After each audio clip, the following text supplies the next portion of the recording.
There are two things about our current situation. The first thing is this. Democrats now believe the following. They believe in killing babies in the womb. They believe in teaching children racism. They believe that teaching children to accept homosexual pedophilia. These are things they actually believe in and actually do.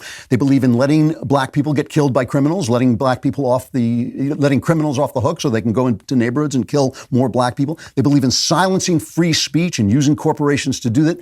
And they think they're the good guys. Now, I find this amazing. I don't find it amazing about like a desiccated old witch like Nancy Pelosi, who's been in power so long, she's been emptied of everything inside, every value except the love of power and privilege, But it's the ordinary people, the people who listen to NPR and say, yes, teaching people that whiteness is bad. I understand why we're doing that. It makes no sense. And here's the second thing that just amazes me.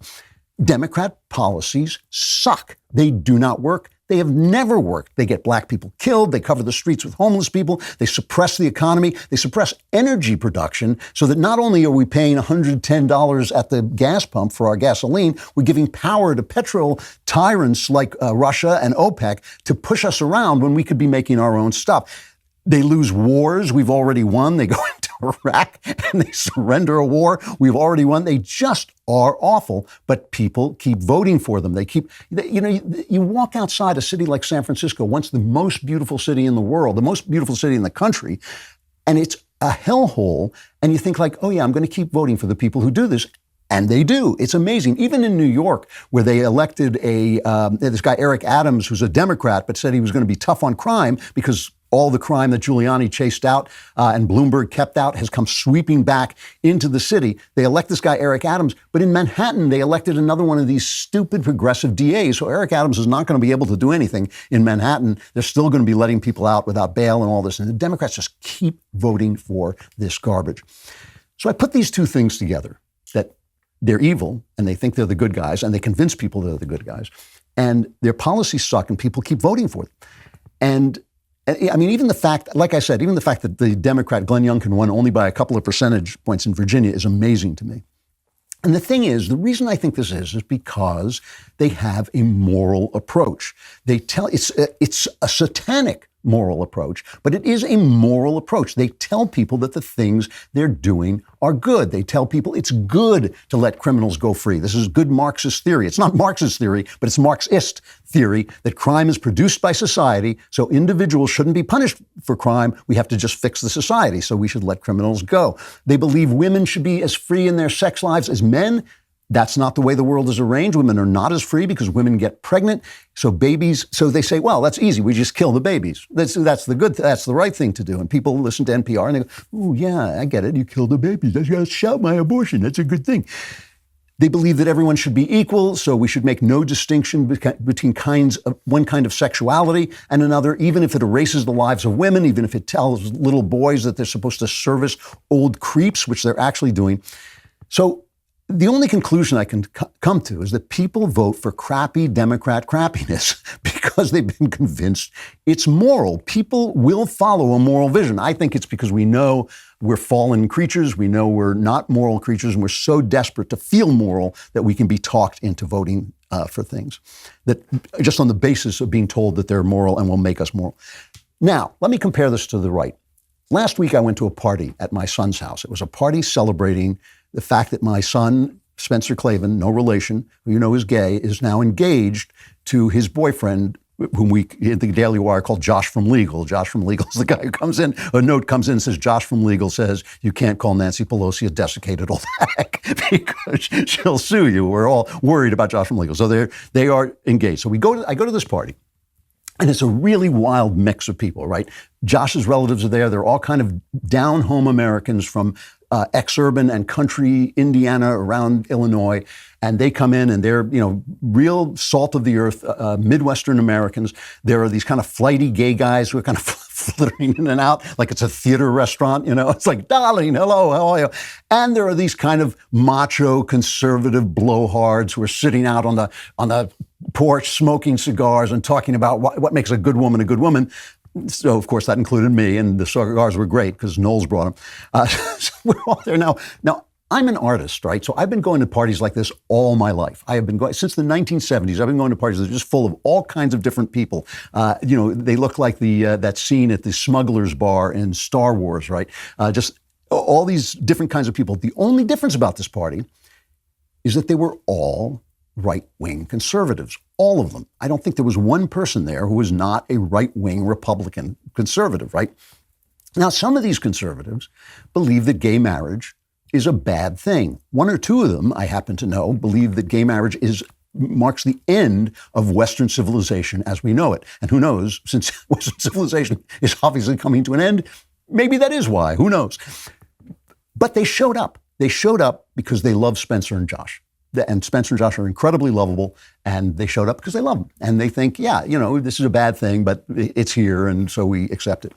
So on the left, they have this evil moral vision, but they believe in it completely. And on the right, we do things that work, but our moral vision is in conflict with our feelings of love and the best actions that we take. The people who showed up for love of Spencer and Josh were doing the right thing. I mean, the Bible says, rejoice with those who are rejoicing. They were doing the right thing. They were following the love in their hearts. That's a beautiful thing, So we do this all the time on the right. We're confused between our theories. We have these kind of good feelings, but these theories are very hard line, right?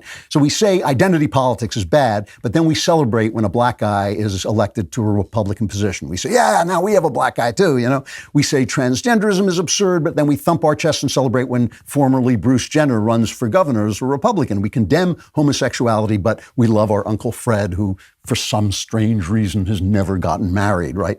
We have ideas that work, and their ideas don't work. But they have a moral vision, and we're a little confused about who we are. And personally, I think that we need to readjust this because we need a moral vision if we're going to continue to win, and especially if we're going to win the culture, which I think is where the fight is going to be. I think it's where it's been for the last 50 years. I think it's where it still is. And if we're going to win the culture, we need a solid moral vision that people don't hate, that doesn't make people recoil from us. Now, here's the thing. I would like to make a suggestion. Here's my suggestion. I would like to suggest that we have a new way of thinking about what we stand for morally.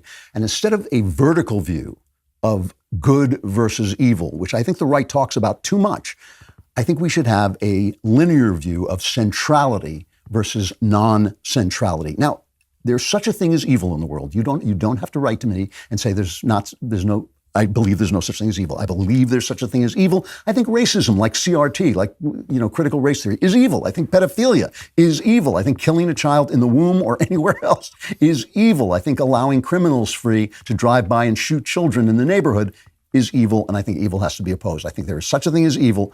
But most of the things we do in politics are not about that. They're about ordering priorities. They're about a linear view of the world. Individual freedom is our central good. We think it's the central good because it allows people to choose virtue freely. And virtue isn't virtue if you don't choose it freely. If I force you to do the right thing, you're not actually doing the right thing. You're not choosing the right thing. You're not becoming virtuous. You have to be free. And that means we have to allow people to make a wide range of different decisions, even when we think they're bad. We can preach against them, but we can't always control them. So I think we have to start to think about what is central to preserving our freedom? What is central to the American and the Western way? So for instance, I have absolutely no problem with saying to my son or to anyone else that the mom and dad family is at the center of the freedom Western enterprise because it's how people are created. It is the natural way for children to be raised. It means that we govern ourselves in our little family unit and we don't need the government to tell us what to do. I believe that should be privileged in law. I believe you should get tax breaks for being married. I believe we should celebrate marriage. Believe we should celebrate homemaking. I believe we should, celebrate the creation of children and the nurturing of children. I don't think that means we necessarily have to be screaming at gay people all the time. I don't think we can say it's out. They're out from the center. They're away from the center. You know what else is away from the center? Me. I'm an artist. Artists are away from the center.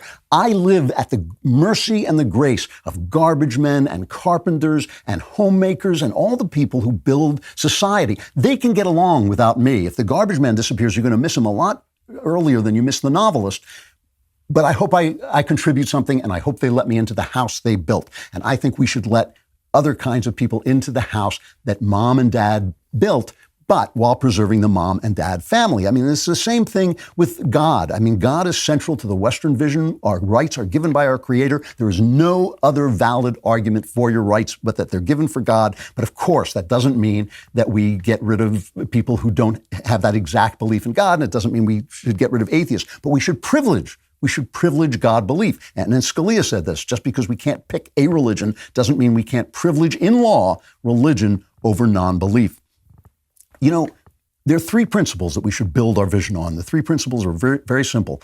They come right out of the Gospels. Love God, love your neighbor, and don't judge your neighbor's sin. And that way we can think about, instead of thinking about this vertical idea that everything that's not us, that's not central, that is not the absolute necessity is evil. Instead of saying that, we can say there's something at the center, but we accept with love all the kind of weird clown world that freedom creates, because freedom does create that clown world. We should be asking ourselves what's central to the Western enterprise: freedom and virtue, and how can we move forward in love while preserving that freedom? Because without freedom, love isn't love at all. If you like this content, and who wouldn't, subscribe and give us a like.